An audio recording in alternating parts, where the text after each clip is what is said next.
போலீசாரின் கண்களை மறைக்கும் வகையில் வாடகை வீட்டை கராோகே மையமாக மாற்றி போதைப்பொருள் கடத்தலுக்கு பயன்படுத்தி வந்த கும்பலை ஜொகூர் மாநில போலீசார் முறியடித்துள்ளதாக அதன் தலைவர் கமிஷனர் டத்தோகுமார் முத்துவேல் தெரிவித்தார்.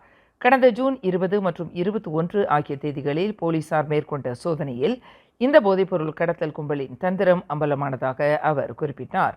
இந்த கடத்தல் நடவடிக்கைகளுக்கு மூளையாக இருந்து செயல்பட்டு வந்ததாக நம்பப்படும் 52 வயது நபர் உட்பட 4 உள்ளூர் ஆடவர்கள், ஒரு உள்ளூர் பெண், ஒரு சிங்கப்பூர் பிரஜை, 2 வியட்நாம் பெண்கள், லாவோஸைச் சேர்ந்த ஒரு பெண் ஆகியோர் இதில் கைது செய்யப்பட்டதாக டத்தோகுமார் விளக்கினார்.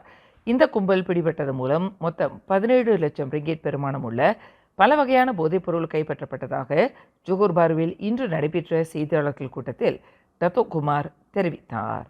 மேலும் செய்திகளை தெரிந்து கொள்ள கீழே இருக்கும் பெல் பட்டனை அழுத்துங்கள். உங்கள் மகிழ்ச்சியை வெளிப்படுத்த லைக் மற்றும் ஷேர் செய்யுங்கள்.